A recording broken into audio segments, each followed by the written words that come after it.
कैसे हो प्यारे विद्यार्थियों। स्वागत है आप सभी का आपके ही अपने YouTube channel friend of student में।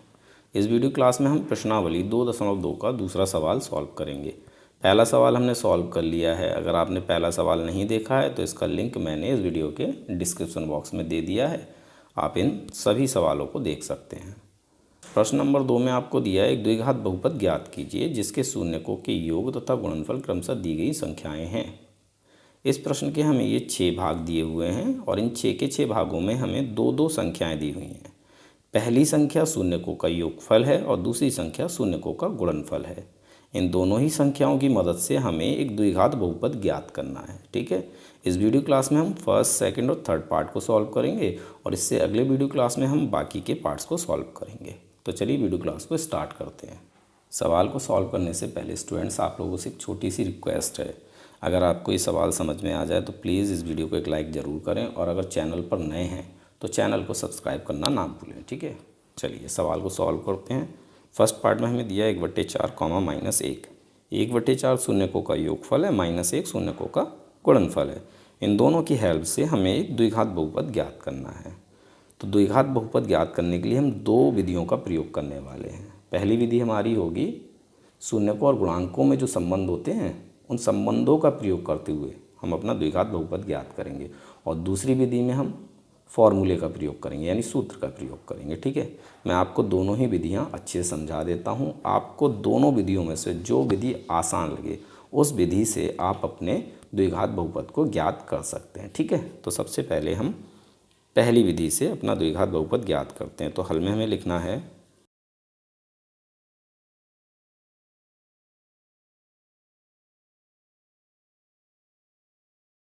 माना द्विघात बहुपद x² + bx + c है और इसके शून्यक अल्फ़ा तथा बीटा हैं। हमने अपना द्विघात बहुपद x² + bx + c को माना है। ठीक है, और कोई भी द्विघात बहुपद हमेशा ax² + bx + c के रूप का ही होता है और द्विघात बहुपद के अधिक से अधिक दो शून्यक होते हैं और ये दो शून्यक हमने अल्फ़ा और बीटा को माना है। ठीक है, इतनी बात आपको समझ में आ गई। ओके, अब हमें संबंधों का प्रयोग करना है। तो भाई संबंध हमें अच्छे से पता है, शून्यकों का योगफल यानी अल्फ़ा + बीटा बराबर होगा -x का गुणांक बटे में x² का गुणांक। तो x का गुणांक है b, ठीक है, और बटे में x² का गुणांक, x² का गुणांक है a। तो ये हमारा संबंध होता है और हमें सवाल में शून्यकों का योगफल दिया हुआ है। कितना दिया? 1/4। तो यहाँ हम 1/4 लिख लेते हैं। ठीक, ओके।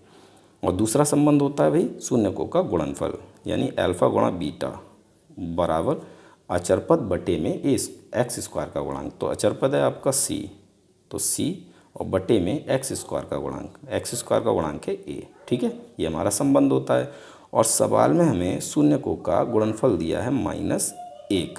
ठीक है, तो इस प्रकार से हमने अपने संबंधों को व्यक्त कर लिया है। अब देखो यहाँ से हमें क्या मिला है, -b/a बराबर है 1/4 के और c/a बराबर है -1 के। -1 के बटे में कुछ नहीं है तो यहाँ हम 1 लगा लेते हैं। ठीक है, जहाँ बटे में कुछ नहीं होता वहाँ हम 1 लगा सकते हैं। अब देखो यहाँ से हम ना a b c इन तीनों की वैल्यूज़ बहुत आसानी से निकाल सकते हैं। और a b c ये क्या है भाई? ये आपके बहुपद के गुणांक हैं। a x² का गुणांक है, b x का गुणांक है और c अचरपद है। अगर हमें a b c के मान मिल जाते हैं तो हम इन मानों को अपने इस बहुपद में रख देंगे और हमें बहुत आसानी से अपना द्विघात बहुपद मिल जाएगा। ठीक है, अब देखिए मान हमें कैसे मिलेंगे। तो देखो -b/a बराबर है 1/4 के, तो इसका मतलब है -b बराबर है 1 के और a बराबर है 4 के। ठीक है, इसी प्रकार से यहाँ देखिए c/a बराबर है -1/1 के, तो c बराबर होगा -1 और a बराबर होगा 1। ठीक है, अब देखो दोनों में हमारा a है लेकिन दोनों में a की वैल्यूज़ अलग अलग हैं, तो हम दोनों में वैल्यूज़ को सेम कर लेते हैं। यहाँ a बराबर 4 है और यहाँ a बराबर 1 है। तो अगर मैं यहाँ पर 4 से गुणा कर लूँ तो भाई ये भी 4 हो जाएगा, तो दोनों में a की वैल्यू सेम हो जाएंगी। यहाँ पर भी a बराबर 4 हो जाएगा और यहाँ पर भी a बराबर 4 हो जाएगा। ठीक है, तो हमें a की वैल्यू मिल जाएगी। अब देखो जो काम हम नीचे करेंगे वही काम हमें ऊपर भी करना होगा। अगर हम ऐसा नहीं करते हैं तो मान बदल जाएगा। ठीक है, तो हमें ऊपर और नीचे दोनों में 4 से गुणा कर लेना है। तो ये हो जाएगा -4 और बटे में हो जाएगा 4 एकम 4। अब देखो यहाँ से हमें a बराबर 4 मिल रहा है और यहाँ से भी a बराबर 4 मिल रहा है, तो हमें a का मान मिल चुका है। यदि a बराबर 4 है तो बताओ स्टूडेंट्स माइनस b बराबर क्या होगा, 1 होगा। तो b बराबर क्या होगा, ये माइनस आपका यहाँ आ जाएगा, ठीक है। तो b बराबर हो जाएगा -1। क्लियर। और c बराबर आपका क्या होगा, c बराबर होगा आपका -4। c बराबर -4, ठीक है। हमें a b c तीनों की वैल्यूज़ मिल गई हैं। अब इन तीनों वैल्यूज़ को हमें अपने इस बहुपद में रख लेना है, ठीक है। तो यहाँ हम लिख लेते हैं द्विघात बहुपद। द्विघात बहुपद, द्विघात बहुपद है हमारा ax² plus bx plus c, ठीक। तो a की वैल्यू हमें 4 रख लेनी है, 4 x² है तो x² प्लस b की वैल्यू -1 तो ब्रैकेट में रखेंगे, ठीक है, क्योंकि माइनस में है। b की वैल्यू -1 रख ली, x है x लगा लिया, प्लस c की वैल्यू -4, इसको भी हमें ब्रैकेट में रख लेना है, ठीक है। अब ब्रैकेट को आप सॉल्व कर लीजिए, आपको अपना द्विघात बहुपद मिल जाएगा, ठीक है। तो 4x² हमारा सेम रहेगा, यहाँ से ब्रैकेट हटाएंगे, प्लस गुणा माइनस माइनस हो जाएगा और 1 की x से गुणा होगी तो ये हो जाएगा x, ठीक है। इसी प्रकार से यहाँ से ब्रैकेट हटाएंगे, प्लस गुणा माइनस माइनस हो जाएगा और 4 आ जाएगा आपका। तो ये हो गया आपका द्विघात बहुपद, यहाँ आपका आंसर हो जाता है, ठीक है। पहली विधि तो ये रही हमारी। अब दूसरी विधि में हम क्या करेंगे, दूसरी विधि में हमें सूत्र का प्रयोग करना है। तो द्विघात बहुपद के लिए सूत्र होगा, आपको याद रखना है, द्विघात बहुपद। इसके लिए आपका फॉर्मूला है x² माइनस 0 कोण का योगफल, 0 कोण का योगफल, ब्रैकेट बंद और बाहर x प्लस 0 कोण का गुणनफल, 0 कोण का गुणनफल, ठीक है। ये आपका फॉर्मूला है, सूत्र है द्विघात बहुपद के लिए, इसको आपको याद रखना है। अब इस फॉर्मूले में हमें क्या करना है, जो हमें सवाल में दिया है वो रख लेना है। सवाल में हमें 0 कोण का योगफल दिया है और 0 कोण का गुणनफल दिया है, तो इन दोनों मानों को हमें यहाँ रख लेना है, हमें अपना द्विघात बहुपद मिल जाएगा। x² हमारा सेम रहेगा, माइनस हमारा सेम रहेगा, 0 कोण का योगफल हमें 1/4 दिया है तो यहाँ हमने 1/4 लिख लिया, बाहर x है तो x लगा लेते हैं, प्लस है तो प्लस लगा लेते हैं। 0 कोण का गुणनफल, 0 कोण का गुणनफल हमें -1 दिया है, ठीक है। अब देखो क्या मिलेगा हमें, x², ब्रैकेट हटा लेंगे तो माइनस का 1/4x हो जाएगा, ठीक है। इसी प्रकार से यहाँ से ब्रैकेट हटाएंगे, प्लस गुणा माइनस माइनस 1, तो यहाँ आपका ये बहुपद प्राप्त हो जाता है, यही आपका आंसर है। लेकिन ये बहुपद आपके पिछले वाले बहुपद से मैच नहीं कर रहा है।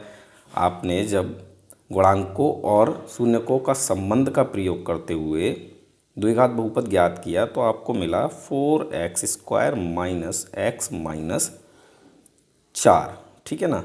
और यहाँ हमें बहुपद मिला है x² माइनस 1/4x माइनस 1, तो दोनों ही सेम आंसर हैं। अगर आप इस रूप में प्राप्त करना चाहते हो उसे, तो आपको क्या करना है, नीचे वाली जो संख्याएं हैं इनका एलसीएम ले लीजिए। देखो इसके बट्टे में कुछ नहीं, यहाँ 1 लगा लीजिए, इसके बट्टे में कुछ नहीं, यहाँ पर 1 लगा लीजिए। तो 1 4 1, इन तीनों संख्याओं का एलसीएम क्या हो जाएगा भाई, 4 हो जाएगा, ठीक है, ओके। अब 1 से 4 को भाग दीजिए तो आपको भागफल 4 मिलेगा, 4 गुणा x² से कीजिए तो ये हो जाएगा 4x², ठीक है। माइनस लगा लेते हैं, 4 से 4 को भाग देंगे, भागफल 1 मिलेगा, 1 की गुणा 1 से करेंगे तो 1 हो जाएगा, और 1 की x से गुणा करेंगे तो क्या मिलेगा, x मिलेगा, ठीक है। माइनस, अब माइनस लगा लेते हैं, 1 से 4 को भाग देंगे, भागफल 4 मिलेगा, और 4 की गुणा 1 से करेंगे तो ये हो जाएगा 4 एकम 4, ठीक है। अब ये जो नीचे संख्या मिली है आप इसको इग्नोर कर सकते हैं, तो आपका बहुपद क्या हो जाएगा, 4x² माइनस x माइनस 4। और अगर आपको इग्नोर नहीं करना है तो आप यहाँ बराबर में 0 लगाइए और इस 4 की साइड चेंज कीजिए, तो आपको मिलेगा 4x² माइनस x माइनस 4 बराबर 0। 4 की साइड चेंज करेंगे तो ये, हाँ, ये गुणा में आ जाएगा, ठीक है। तो आपको मिलेगा 4x² माइनस x माइनस 4 और ये हमारा 0 हो चुका है।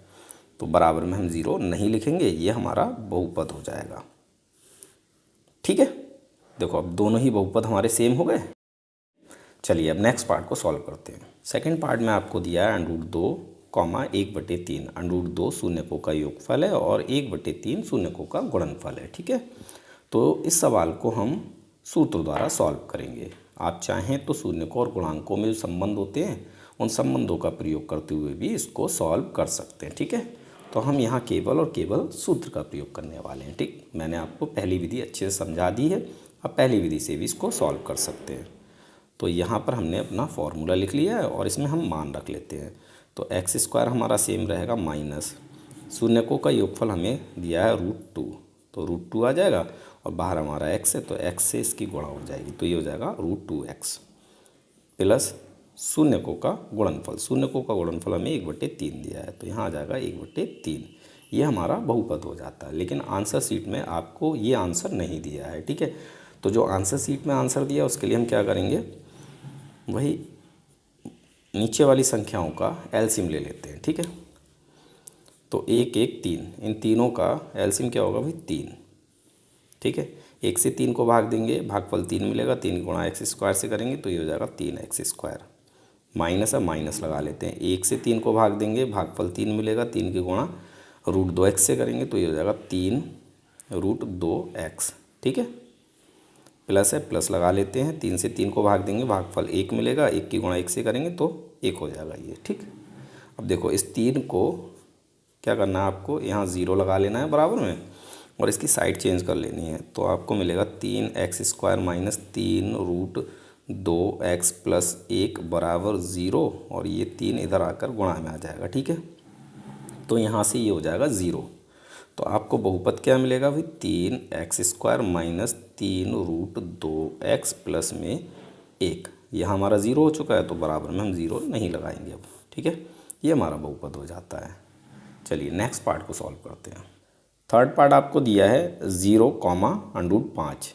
0 शून्यकों का योगफल है, √5 शून्यकों का गुणनफल है। तो इस सवाल को भी हम सूत्र द्वारा सॉल्व करने वाले हैं। ठीक है, तो यहाँ हमने अपना सूत्र लिख लिया है। तो x² हमारा सेम रहेगा, माइनस हमारा सेम रहेगा, शून्यकों का योगफल हमें 0 दिया है तो यहाँ पर हम 0 लिख लेते हैं, बाहर x है तो x और प्लस शून्यकों का गुणनफल। शून्यकों का गुणनफल है √5। ठीक है, इसको सॉल्व कर लेते हैं। x², ब्रैकेट हटाएंगे, शून्य की और x की गुणा होगी तो ये हो जाएगा 0 यानी 0। ठीक है, तो माइनस 0 और प्लस का √5। अब देखो ये पद तो हमारा 0 हो गया, इसको लिखने से कोई फ़ायदा है नहीं, तो हमारा आंसर क्या हो जाएगा, x² और प्लस का √5। ठीक है, ये हमारा बहुपद हो जाता है द्विघात। उम्मीद है आपको ये सवाल समझ में आ गए होंगे। तो मिलते हैं अपने अगले वीडियो क्लास में।